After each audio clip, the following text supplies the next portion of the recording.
Hello, dear viewers. Namaskar. Welcome to Moksha Media. You are with Moksha Hiramat.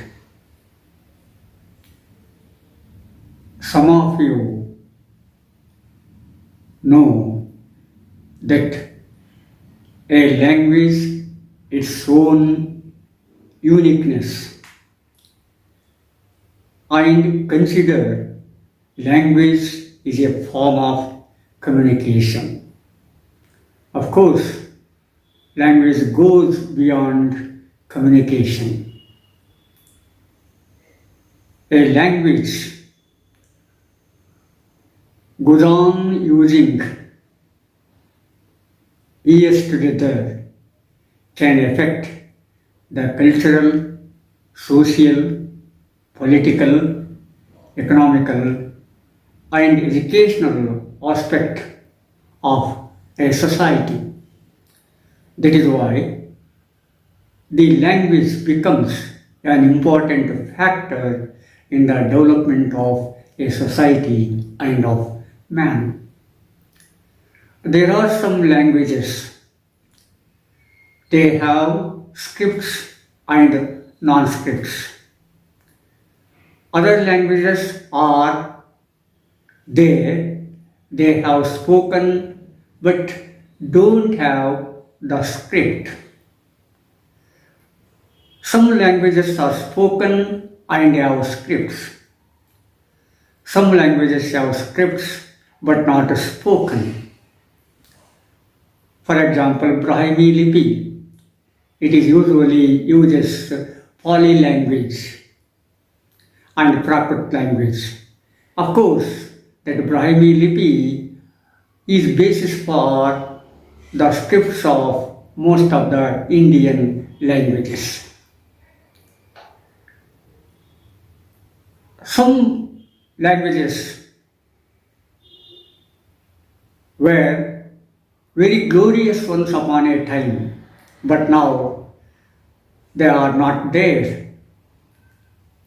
such as Sanskrit, Arabic, Persian, Greek, Latin,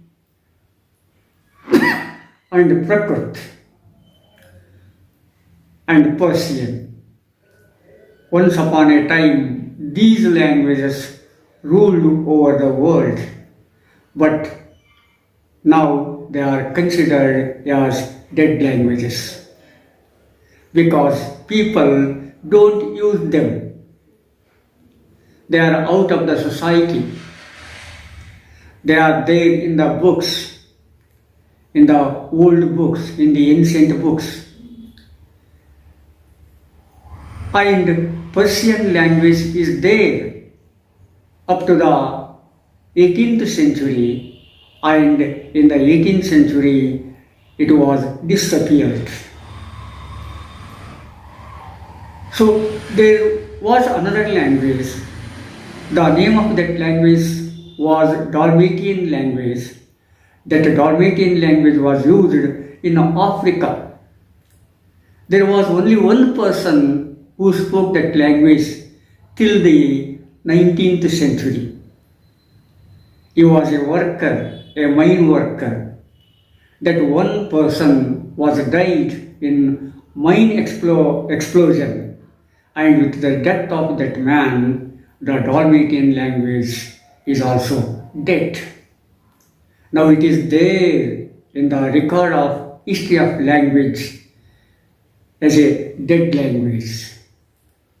So like this, a language goes on and on changing. Sometimes it appears, in another time it disappears.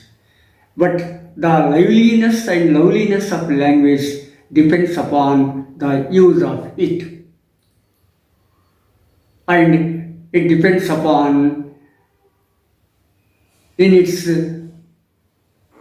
scripts and in its uses, in its spreading to other parts of the people or to other parts of the country or to the world. Once upon a time, English he is not hurt. In the 6th and 7th centuries of Common Era, English was nowhere in the world. But now, English is spoken in most of the countries in the world. But it is not an international language. Most of the people think that English is an international language. No, once upon a time, English was a tribal language of Germans. It comes out of Germanic language, that is German language. But now it has its own features, it has its own influences, it has its own effects, and it is spoken in most of the countries. And it is also said of Karnataka, that is Kannada language. Once upon a time, Kannada language spread to a part of Afghanistan and etc. etc. It is spoken in Nepal, parts of Pakistan, and in most of the Indian subcontinent and the Asian continent also. But afterwards, it is confined to some area of the country because it depends upon political innovations, economical development, and etc. etc. Politics also plays a dominant role in the development of a language. For example, Brahui is one of the Dravidian languages. It is spoken in some parts of Pakistan, but due to political invasion, due to political domination in that country, now Brahui language is not spoken to that extent. Like this, language has its own uniqueness in the development of a man and of society, of culture, education, etc. etc. So, in order to understand the social, political, educational, cultural aspect of a language, one should study the languages. The study of a language is must. The study of language is called as linguistics. That is, the scientific study of a language is called as linguistics. And the person who studies linguistics is also called as linguist. Now, linguistics plays a prominent role in the departments of universities. Most of the universities have their own linguistics department and have their own section of a language of this or that, have their own comparative languages, etc. etc. So in this background, we have to understand the development of a language and its advancement. And linguists try their level best to understand language in a different environment, in a different situations. They have found out, they have invented so many categories, but some of them are very confined to a particular language or to a particular area. So in the background of this, linguists classified languages in 4 types. These 4 types are main classification. They are geographical classification, racial classification, typological classification, and genealogical classification. Of course, these classifications try their best to get into the depth of a language, even that these classifications have their own limitations. But anyhow, without these classifications, you cannot understand a language in a proper way. In other words, in order to understand a language properly, we must go through these classifications. Because these classifications sheds light on the nature, scope, development, advancement, its scientific temperament, etc., etc. So that is why knowing something about the classification is very important nowadays.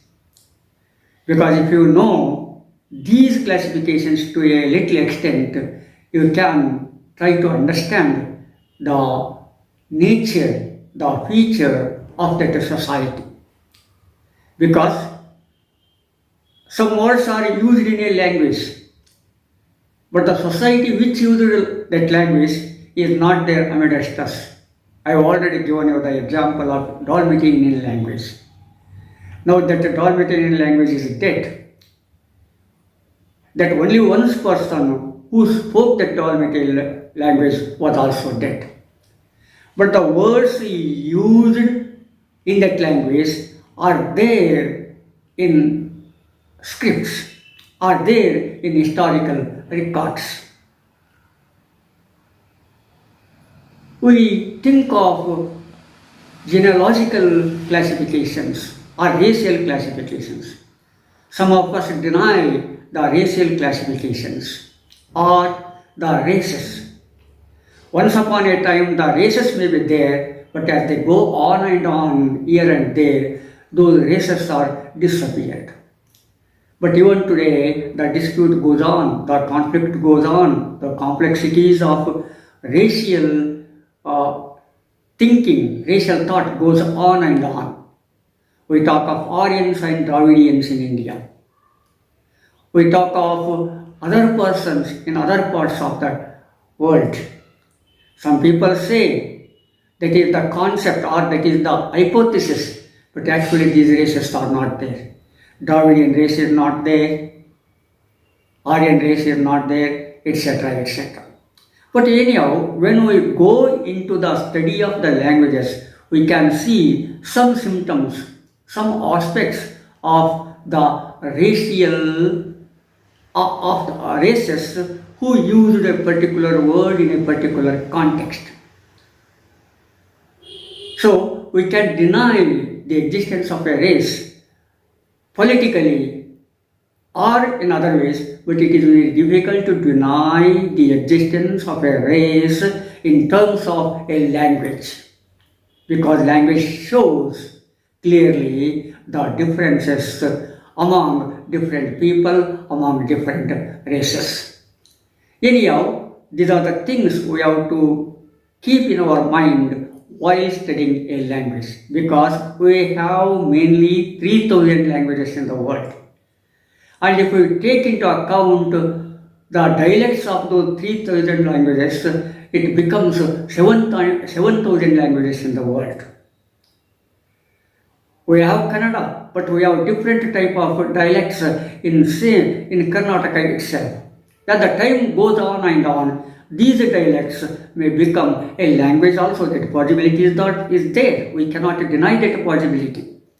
Once upon a time, Bengaluru Kannada was not there, but now Bengaluru Kannada has been come into existence because of the social, political, scientific developments, etc., etc.